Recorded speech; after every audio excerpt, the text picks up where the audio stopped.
So in this video, I'm going to be working on this 1994 Mazda Bongo, and I'm going to be rebuilding the power steering rack. As you can see, it's already up on jack stands because I forgot to film this before I actually took it out, so I'm filming this intro after the fact. But this is part one of a two-part series, and in this part, I remove the power steering rack and disassemble it. I'm still waiting on seals, but once those come in, I will post a video putting it back together and installing it. Thank you very much for watching. Hope you enjoy. Right down here, there's a leak coming from the power steering boot. Where is it? Right there. Yeah, so this end of the rack is leaking. So I'm gonna start by jacking it up, and then I will remove the rack completely because I've tried looking up just based on the serial number on the power steering rack to find parts, and I didn't have any luck. So I will remove it completely and then take it apart and see if I can't look up the serial number on the seal itself or find one that's a similar size.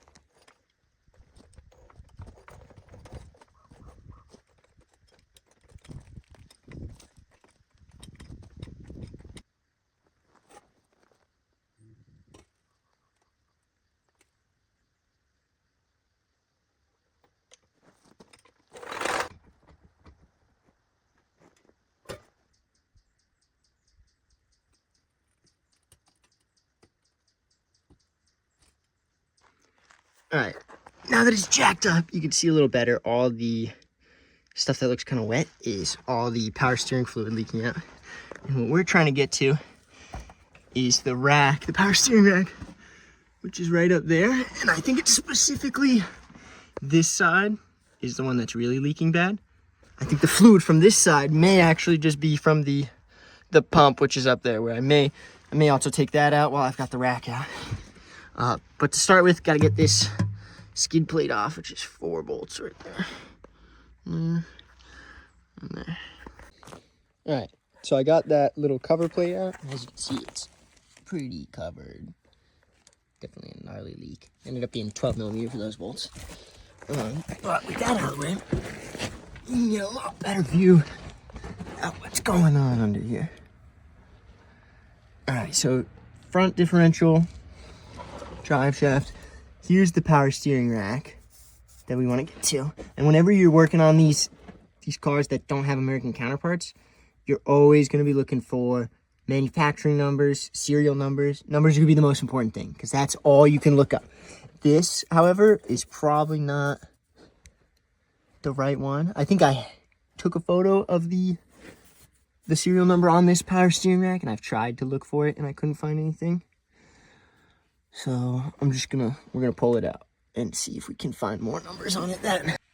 All right, so actually the next step will be taking off these 2 tires, the 2 front wheels, because I need to get to the tie rods on both sides to be able to take those off first.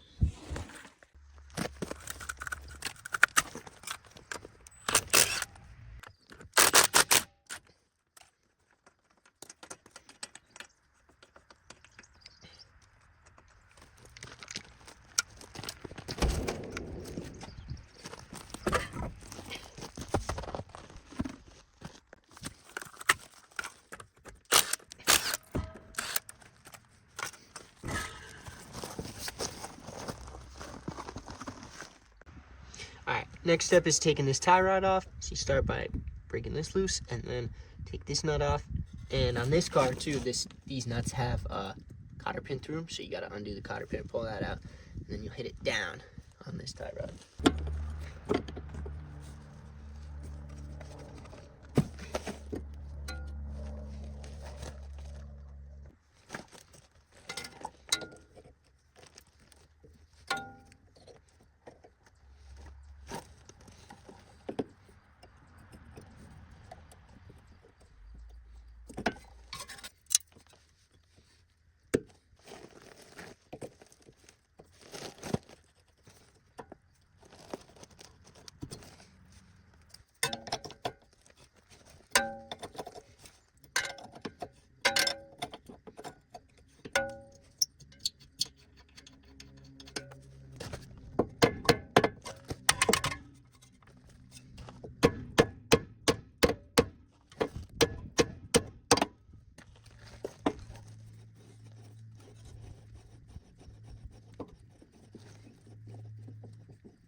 All right, that's one tie rod off.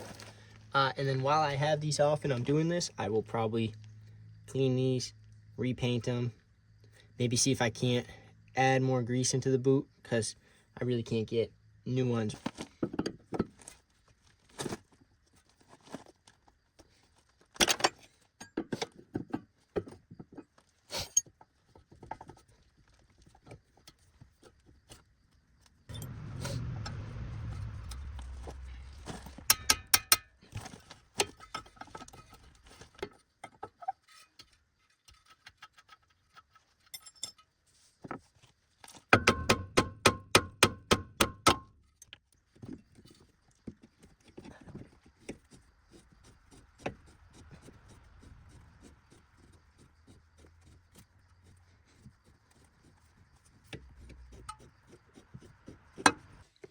All right, now that the tie rod's out of the way, the power steering rack isn't connected to the wheels on either side.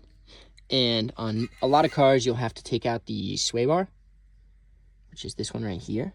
However, I'm hoping because of the size of this gap, I may be able to slide the rack out this way.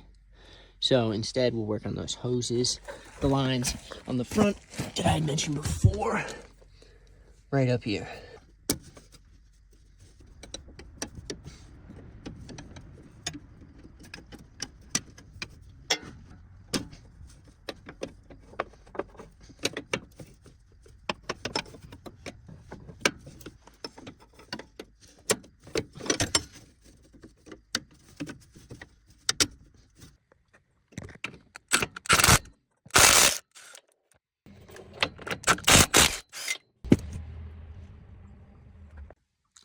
And then it looks like there's bolts from the back side. All right, I've removed the 4 bolts that were holding the rack in place. So these, you can actually take a screwdriver and go in between these two. And separate like that, you can see the rack moving. All right, now try and loosen the bolt right here, which connects the steering shaft, which goes up to the steering wheel. So I should just be able to loosen that, and then it'll slip off this spline drive right here. I was finally able to get the steering connection off, and what I ended up having to do was completely remove the bolt from it, give me more room, and then I was able to go from this side with a really long pry bar and hammer it into the slot that was where the bolt was. And that loosened it up enough to get it off. So now, everything should be loose, and I'm gonna try and pulling it out from this side.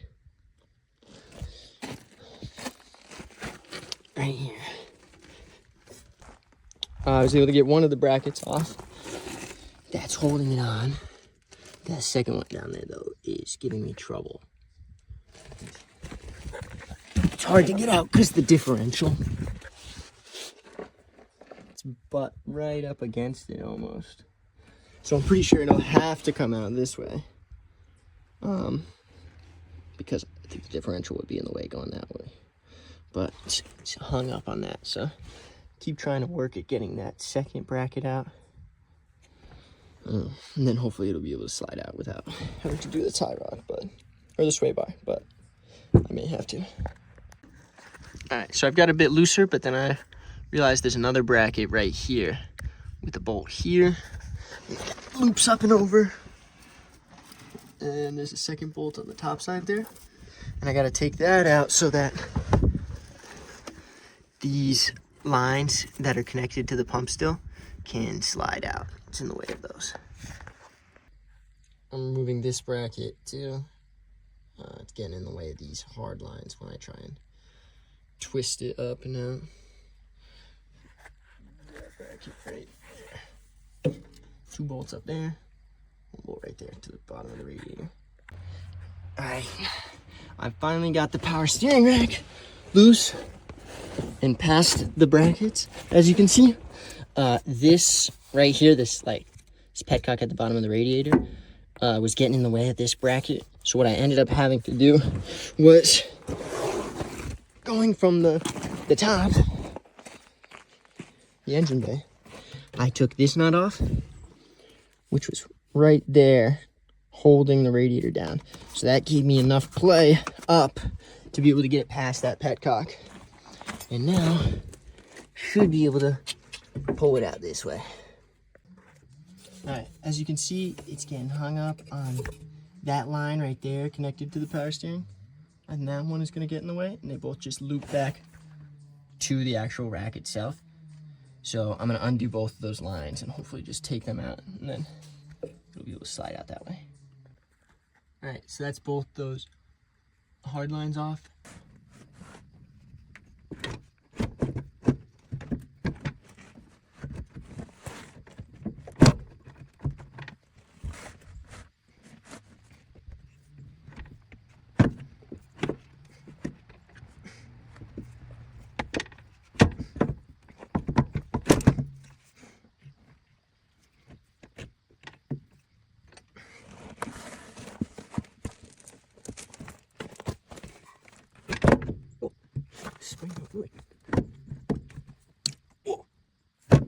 Oops. Still not able to get it out. That piece is getting in the way. So I'm gonna try. You see the Allen right next to it, right there, and then there's a second one underneath it, right there. I'm gonna try and undo those and see if I can't pull this whole front of the. Yeah, you can kind of see the Allen's better there. Try and pull that whole bit off, and then it'll be able to fit out. All right, so I got the top piece on the rack out right here. So this is where your steering would go in from the bottom, and then this controls the pump inside of it.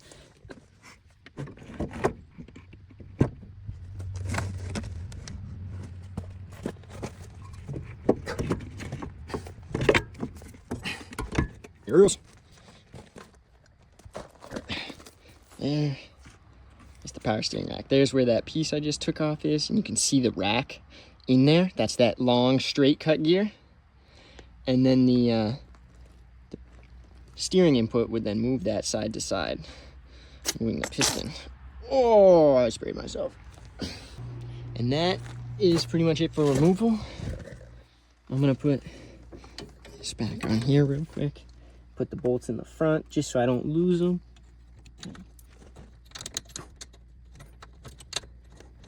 There. Over.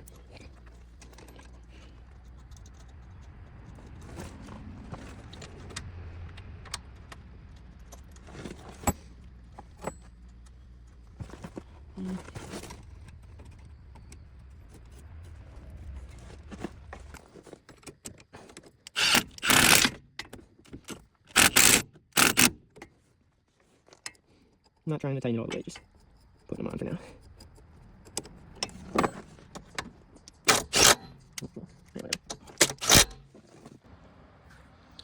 Alrighty, so I'll put this back together there, and then I'll clean this whole thing, and then take it inside onto the bench, and we can start taking boots off and actually looking at the seals. Alright, now we're going to start with the disassembly of the power steering rack. I put these hoses back on and these two rubber plugs in just for when I washed it, so I didn't get any water in the internals. But now I'm going to start by just disconnecting this vacuum line, or this expansion hose, I guess, which connects the two boots. I don't think most racks would have something like this, but all it's doing is equalizing the air pressure between them when the boots are fully sealed. These boots have holes in them now, so it wouldn't matter as much, but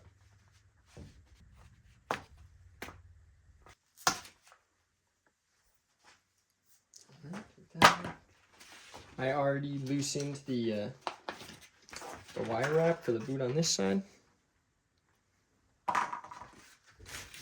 Got a little clip right here.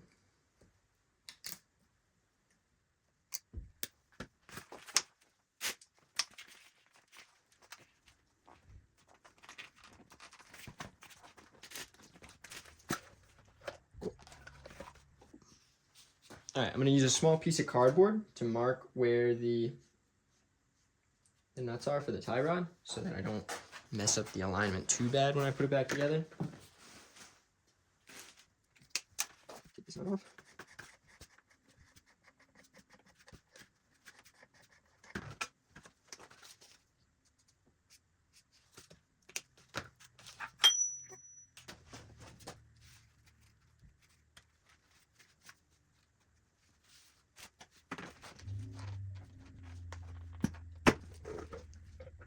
There we go, there's one boot off.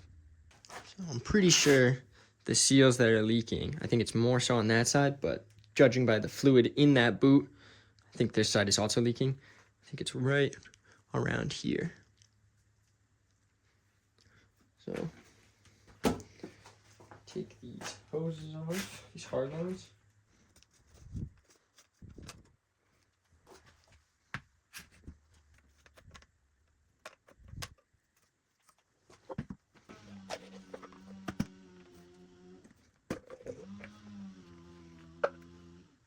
Alright, here's the other boot. So looking at the shape and layout of this rack, in order to take the actual rack gear out, this one right here, or the pinion gear, or no, this is the rack gear, this is the pinion gear in this. You have to slide it out from one end after taking one of these off. And I'm pretty sure, because this side's bigger, it's gonna have to come out this way. So we'll try and take off this one over here, this ball joint. All right, we'll take the pinion gear out first.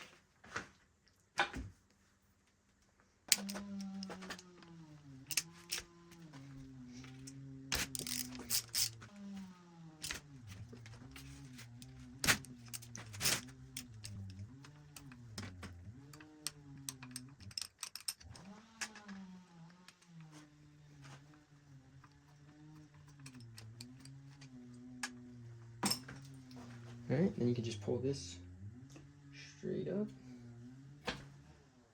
Yep. But you got to be very careful because in between here, there are these little shims, I believe. Right here, very thin metal rings. This one actually has 2 of them, I think. Yes. So thin, there's 2 stacked together. But these, I believe, are shims. So it's very important that you keep these and put them back in the same way and in the same spot that they came out. All right, now I'm gonna try and take this nut off. I've got the rack clamped in the vise with just a piece of rubber roofing material so that it doesn't scratch it up. And then I've got a big adjustable, and I'm hoping I can just spin this lower nut off because I don't have an Allen that size. It's a big Allen.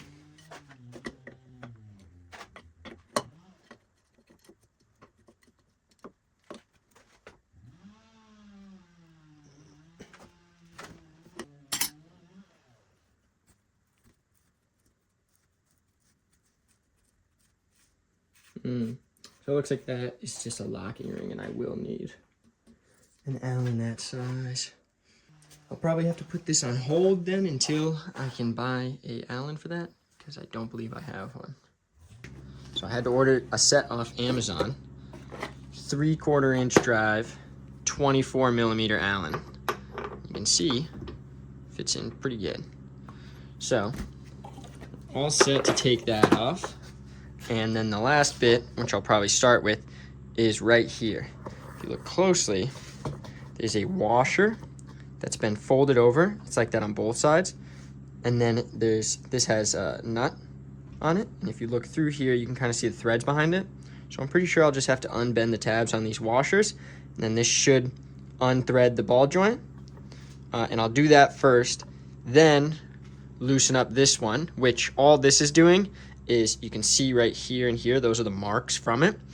It's just adding pressure onto this, the rack right here, so that there's no up-down play. It's real solid in there. So I'm gonna start by trying to get this ball joint off right here. And I'll just do that with a flathead screwdriver right there, try and unbend it and then unscrew it.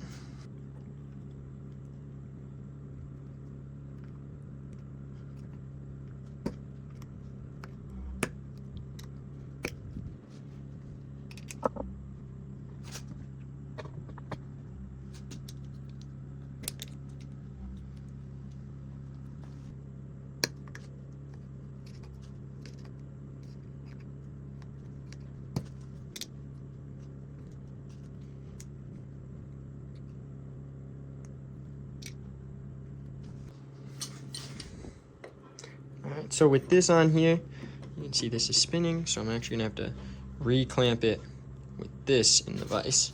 But you wanna make sure you don't damage any of this shaft. You wanna keep that super smooth, so I'm gonna use some rubber.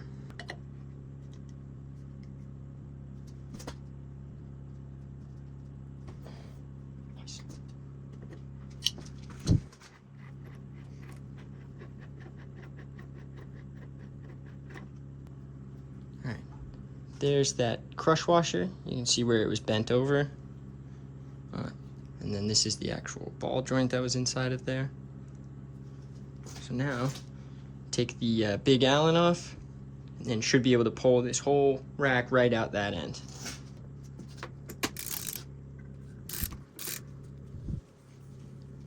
Okay, nice and easy.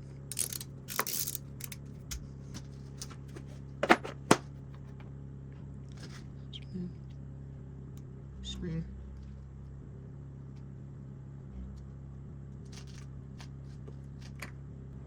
And then this is the piece that actually puts pressure on the shaft like that to keep it in place. You can see this is like a bearing material, so this is meant to wear smoother without scratching anything up. All right, keep that in that order. All right, so it doesn't want to come out yet. And I think if you look on this side,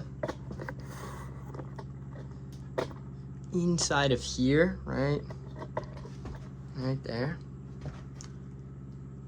there's a internal snap ring, and then I bet this whole space comes out here, and that's where the seal is in there.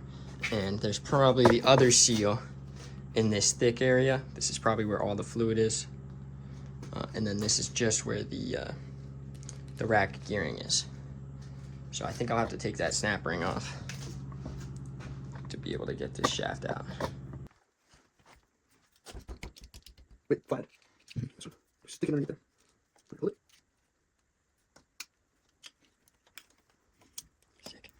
Sick. Fire.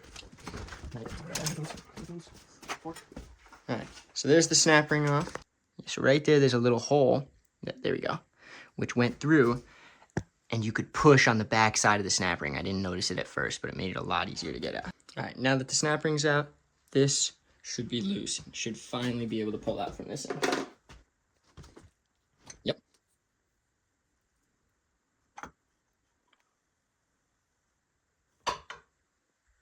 There we go. And now that's the rack.